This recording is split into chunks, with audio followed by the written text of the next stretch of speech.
ومن أحكام الوقف كتاب النف باب كت درس دو. ومن أحكام الوقف نجي نياو جواد كل وقف باب كت ما باب سنك قد نيمو كتاوي ديو أنه كون يجب نوادي العمل قل لترقل بشرط الواقف شرط هون وادان وقف إذا كان سندلاتك لا يخالف الشرع تاند لنداك شريعة لقوله صلى الله عليه وسلم ما كنا لا المسلمون جلبين على شروطهم بهور شرط جمع بدي إلا شرطا سونا شرط أحل حراما دقين دو كهرمي أو حرم حلالا ما حرمين دو كدقي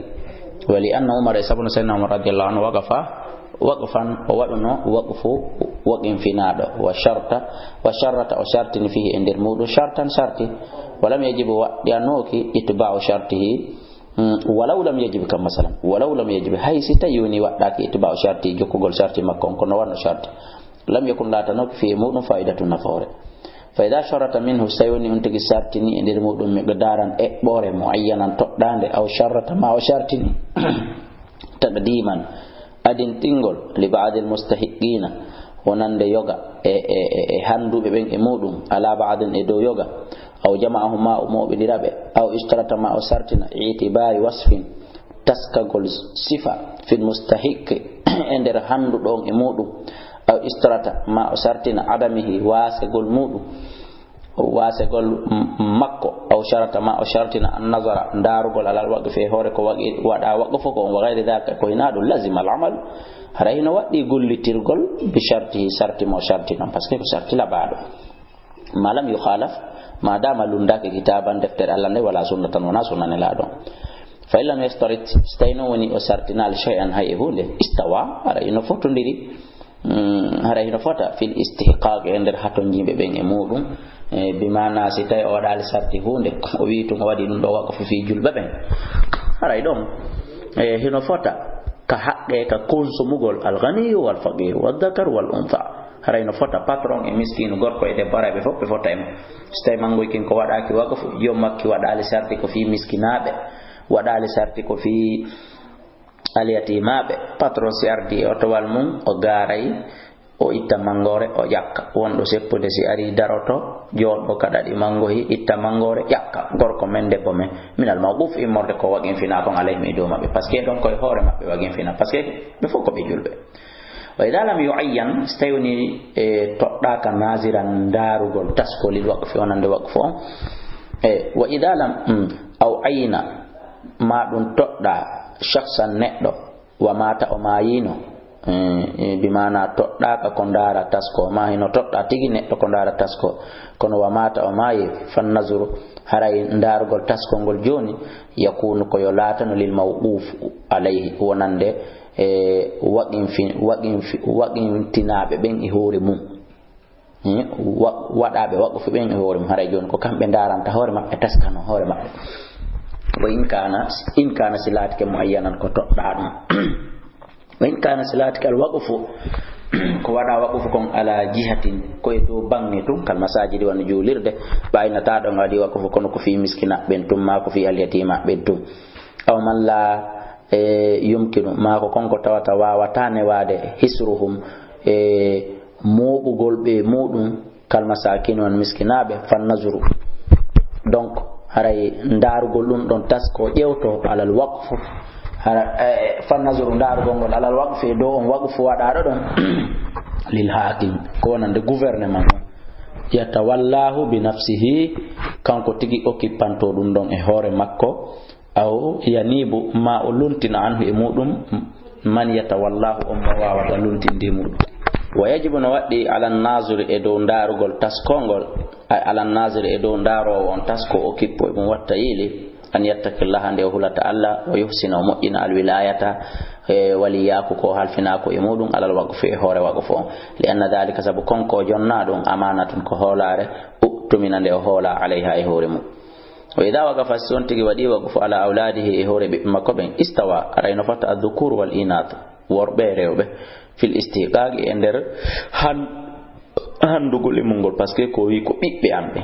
jiyo makko ko ɓiɗɗo makko suka makko ko ɓiɗɗo makko reɓe fof ɓe fota e mon jano e to soko li annahu sabu ɗum ɗon sharikun baynahum go kafu hakkundeji maɓɓe wa itlaqu hino fottana at-tashriku kafu gongol yaqtadi ɗum ko ñaaway ɗum wa itlaqu at-tashrik e fottanegol kafu si woni ko kafu wona dondi yaqtadi no ñaawa alal istiwa'i ɗo fotodiral fi istihqaq e nder hatto jingol ngol e mum kama law aqarra lahum won woniri so qirrani keɓe kadi bi shay'in goɗɗum fa innal muqirru bihi ande qirritana ɗon hunde qirritane nden yakunu nde wona e bayna makko maɓɓe bisawiya e hewro fotodiral fakadalika ko nani kadi idha waqafa alayhim si o darni e hoore maɓɓe kadi so waɗi waqfu e hoore maɓɓe shay'an goɗɗum summa ba'da awladihi summa ba'du refti ɓaawo ɗum ɗon ɓaawo ɓiɓɓe makko ɓen summa ba'du awladihi refti ɓaawo ɓiɓɓe makko ɓen kadi li sulbihi ka ceeci makko mi mana ale go wiye ɓiɓɓe makko ɓe o jibini ɓen aroy e tanirama a jatira yantaqilul waqf hunde waɗande waqfu nden nde eggayde yaha ila awladi banihi faade ɓiɓɓe makko ɓen duna waladi banatihi kono noon haray ɓiɓɓe makko rewɓe ɓen natoyta ɗon mi mana ko taniraɓe makko ɓen ka worɓe haray woni ko jeyitoyta hande kadi ko babiraɓe muɗum ɓe jeeyi kon taniraɓe makko ɓen ka rewɓe haray ɓen ɗo jeyata par ce que ɓen ɗon no mari babala feere ka ƴettirta gueɓal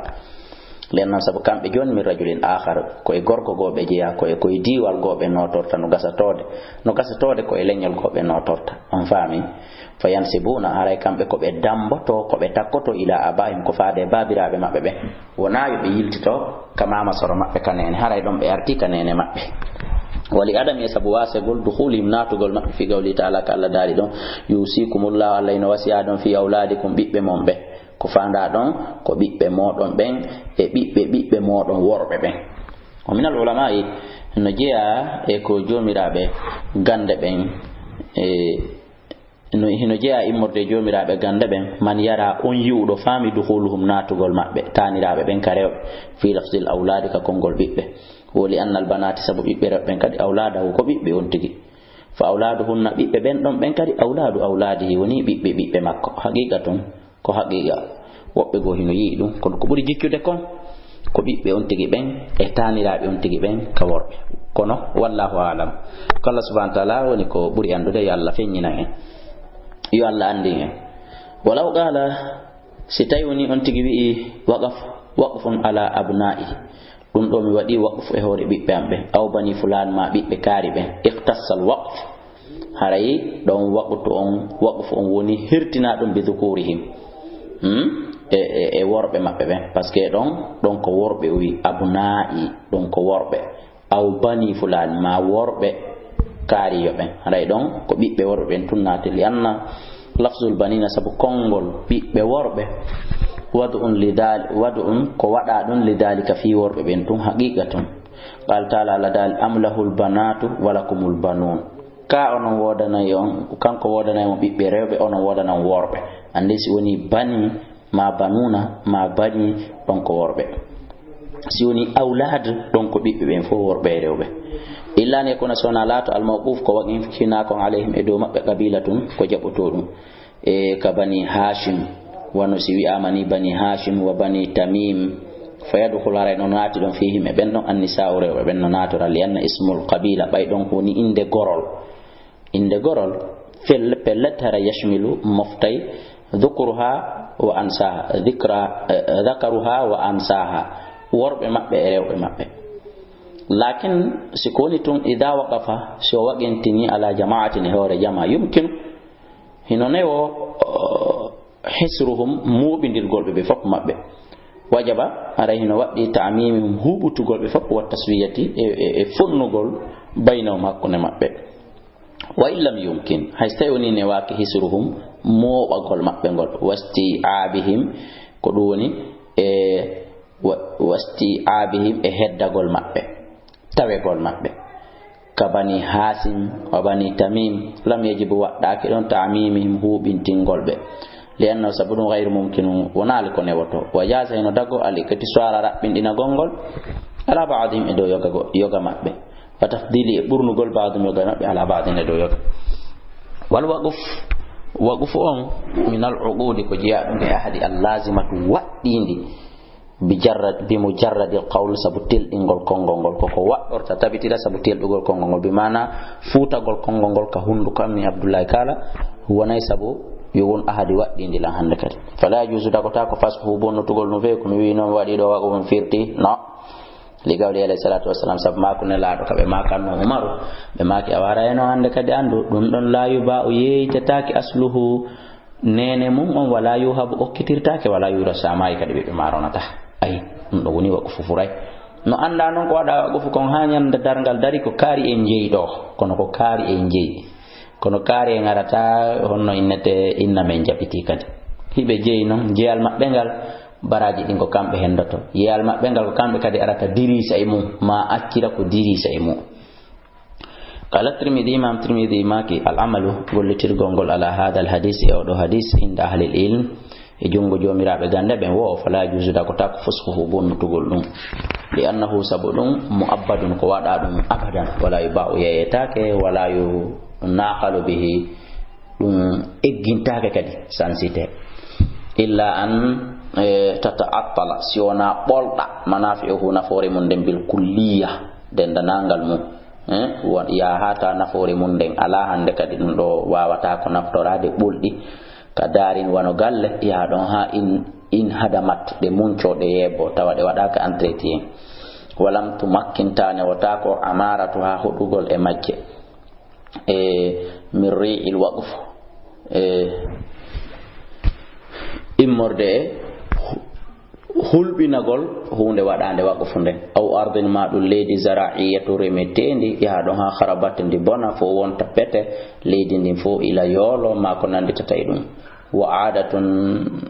ada mawatan wa adatu mawatan ada mayirdum tawoni ka ada hodube do no mayde hodube do no mayde wona shirku no ray si woni wadi labi di tati na jojeego ray ko yo ferene don dum wona shirku walam yumkin tane wata ko imaratuha hodugol e mudum wurugol e mudum bi haythu la yakunu ko kala ta ko firi il waqf ender yaajende waqfu ma ya'muruha kon ko tawata hino waawo wurnutude dum hodaymu fayuba'u al waqf hara hande kat kono warete hunde waqada ande waqfu nde ko yende yeye alladhi nden hadhihi haluhu nde al halimu on sifurini o yusarraf sendite hande kadi samanu coggu mungum fi misli e sifa mudu mi mana si tay ko fi miskinabe wadano waqfu ye de coggu mungum okke miskinabe si tay ko wadano e fi jannobe ma fi nyawdobe kalabtan ma imamu be jette sendite hakuna ben do si tay woni hino todda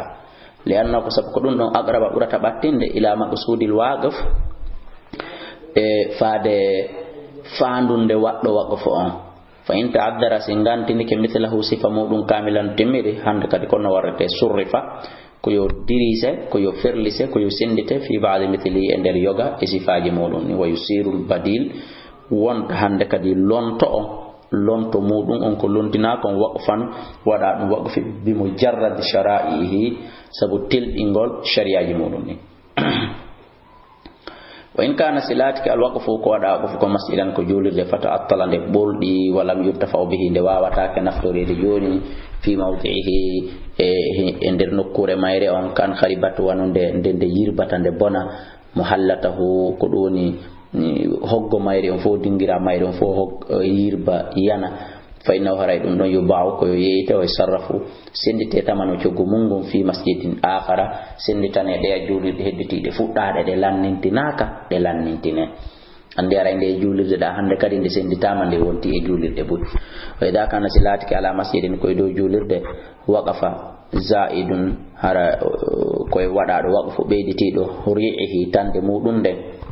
an haajati e gaay haaje on tawatande mun den hino yaaji buri ko hatton jina kon jazara ino dagi sarfu zaid sendutugol ko beediti kon ila masjidin akhara faade julirde gokati lenno sabdum no fo intifaa'un bihi ko naftorgol mudum fi jimsin e none ma waqafa lahu konko wada waqfu e hore mum wata jusuno dago as sadaqa ittugol kadi sadaqa bi zaid ko beedi kon min ghallatil waqfu imorde e tono wada kon waqfu ala masjid e hore julirde den ala masakin e hore miskinabe mana kala leydi hedditindi kadi si waɗama lekkol yoɓingol ma waɗama labtani yoɓingol ma waɗama boutique yoɓina ɗum ɗon kadi ƴetta sendita ɗum ɗon kadi e hoore miskinaɓe ɗum kadi no dagi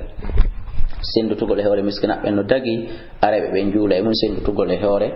juulirɗe fuɗɗaɗe ɗen kanje kadi ɗe lannintine no dagi